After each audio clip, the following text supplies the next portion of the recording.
Assalamualaikum anak-anak, apa kabarnya hari ini? Semoga anak-anak senantiasa sehat walafiat. Anak-anak berjumpa kembali dengan Bu Nurul pada pembelajaran tema 7, Indahnya Keragaman di Negeriku, dengan subtema 1, Keragaman Suku Bangsa dan Agama di Negeriku, muatan pelajaran IPA dan SBDB. Simak dengan baik-baik. Siapkan catatannya. Terima kasih. Mutu IPA KD 3.3 Pengaruh gaya terhadap benda. Anak-anak, beragamnya suku yang terdapat di Indonesia tentunya akan mempengaruhi jenis aktivitas di setiap daerah. Di antaranya adalah mempengaruhi jenis pekerjaan. Perhatikan gambar, ada gambar tukang becak dan gambar orang yang sedang naik di sepeda. Becak dan sepeda dapat bergerak karena adanya gaya yang diberikan oleh pengendara sepeda dan pengendara becak. Anak-anak perhatikan pada gambar tersebut. Nampak dua orang yang sedang memberikan tarikan kepada gerobak dan dorongan pada gerobak. Kedua orang tersebut adalah sedang memberikan gaya kepada gerobak. Jadi anak-anak, gaya dapat berupa tarikan dan dorongan. Gaya menyebabkan suatu benda bergerak atau kedudukannya berubah. Untuk melakukan gaya, maka diperlukan sebuah tenaga. Pengaruh gaya terhadap benda. Anak-anak, ada 4 pengaruh gaya terhadap benda. Yang pertama, benda yang diam menjadi bergerak. Misalnya, meja yang didorong dan gerobak yang ditarik. Yang kedua, benda yang bergerak menjadi diam. Misalnya, saat sepeda direm, gerak sepeda menjadi lambat sehingga sepeda akan berhenti. Yang ketiga, benda berubah bentuk. Misalnya, botol air mineral atau kaleng minum kosong diinjak, maka akan berubah menjadi penyok. Yang terakhir, benda bergerak berubah arah. Misalnya adalah saat bola yang menggelinding ditendang, bola berubah arah karena gaya. Anak-anak, berikut adalah tabel gambar pengaruh gaya terhadap benda. Coba diperhatikan dengan baik-baik. Pengaruh gaya terhadap benda ada 4. Berikutnya itu adalah contoh-contoh kegiatannya. Di antaranya adalah mendorong meja, kemudian saat sepeda direm, kertas yang dibakar, ataupun anak-anak yang sedang bermain bola. Paham anak-anak ya? Anak-anak, macam-macam gaya ada 6. Yang pertama, gaya otot. Yang kedua, gaya pegas. Yang ketiga, gaya gesek. Yang keempat, gaya gravitasi. Yang kelima, gaya magnet. Dan yang keenam, gaya listrik. Simak penjelasannya di slide berikutnya. Gaya gravitasi. Apa itu gaya gravitasi? Gaya gravitasi merupakan gaya yang ditimbulkan oleh tarikan bumi. Gaya gravitasi terdapat pada semua benda.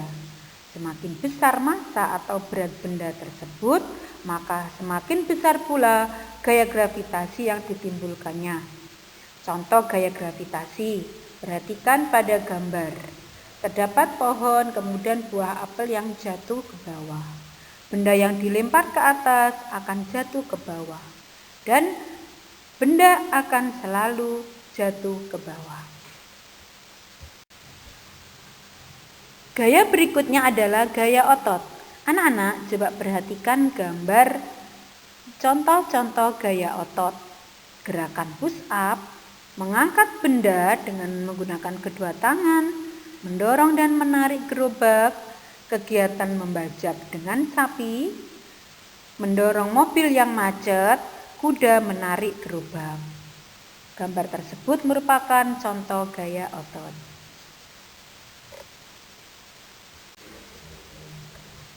Gaya otot dan kegunaannya. Gaya otot adalah gaya yang ditimbulkan oleh otot manusia atau hewan dalam melakukan kegiatan. Seperti pada gambar tadi adalah mengangkat, menarik, menahan, atau mendorong suatu benda. Otot disebut alat gerak aktif dikarenakan memiliki kemampuan menggerakkan tulang.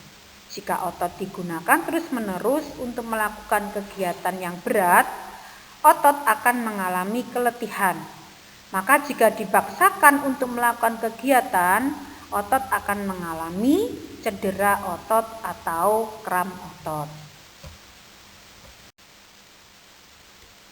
Anak-anak, gaya yang berikutnya adalah gaya gesek. Apa itu gaya gesek? Gaya gesek adalah gaya yang timbul karena dua permukaan benda saling bersentuhan dan arah gaya gesek selalu berlawanan dengan arah gerak benda tersebut.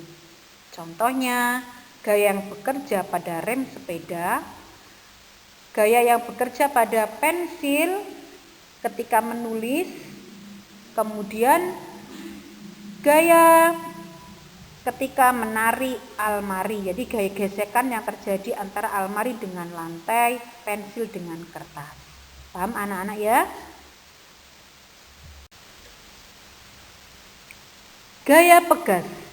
Gaya pegas adalah gaya yang disebabkan oleh elastis suatu benda. Contoh gaya pegas adalah per, ketapel, karet gelang, ayunan bayi, dan sebagainya. Anak-anak, gaya pegas ini sering kita temui dalam kehidupan sehari-hari. Gaya yang berikutnya adalah gaya magnet. Gaya magnet adalah gaya yang timbul karena tarikan magnet yang terbuat dari logam tertentu. Benda magnetis merupakan benda yang dapat ditarik kuat oleh magnet. Contohnya besi, baja, nikel, dan kobalt. Sedangkan benda non-magnetis merupakan benda yang tidak dapat ditarik oleh magnet. Contohnya plastik, kayu, karet, dan beberapa aluminium, emas, tembaga, dan perak. Semangat anak-anak dalam mengikuti pembelajaran berikutnya. Gaya listrik. Gaya listrik merupakan gaya yang ditimbulkan oleh benda-benda yang bermuatan listrik. Misalnya, penggaris plastik digosok-gosokkan pada rambut. Lalu, penggaris plastik didekatkan pada potongan kertas-kertas kecil. Maka, penggaris akan menarik potongan kertas. Gaya listrik seperti ini disebut dengan listrik statis.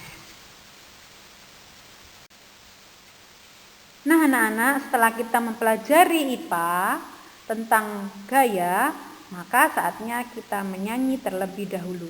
Yuk kita sama-sama nyanyikan lagu tersebut. Perhatikan tinggi rendahnya dan tempo lagu tersebut. Anak-anak bisa menyanyikan di rumah ya. Semangat! Menyanyi sesuai tinggi rendah nada. Pernahkah kalian menyanyikan sebuah lagu? Berasal dari mana lagu tersebut? Tentunya saat menyanyikan lagu kita harus memperhatikan tinggi rendah agar lagu yang kita nyanyikan sesuai dengan nadanya dan enak didengar di telinga.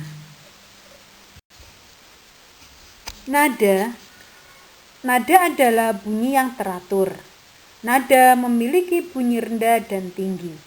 Nada dapat ditulis dalam notasi angka. Notasi angka nada ditulis berupa angka 1, 2, 3, 4, 5, 6, 7. Solmisasi dibaca do, re, mi, fa, sol, la, si, do. Paham anak-anak ya? Anak-anak, sekarang kita akan belajar tanda tempo. Pada tema 6 kemarin kita sudah mempelajari tanda tempo. Sekarang kita ulang kembali. Apa itu tanda tempo? Tempo adalah tanda yang digunakan untuk menentukan cepat lambatnya sebuah lagu. Tempo lagu biasanya terletak pada bagian kiri atas lagu. Tempo dibagi menjadi beberapa jenis. Yang pertama, allegro, yaitu tempo cepat. Moderato, yaitu tempo sedang. Yang ketiga, largo, yaitu tempo lambat. Dan maestoso, yaitu hikmat. Alhamdulillah, kegiatan pembelajaran hari ini sudah selesai. Anak, demikian pembelajaran hari ini. Semoga bermanfaat untuk anak-anak.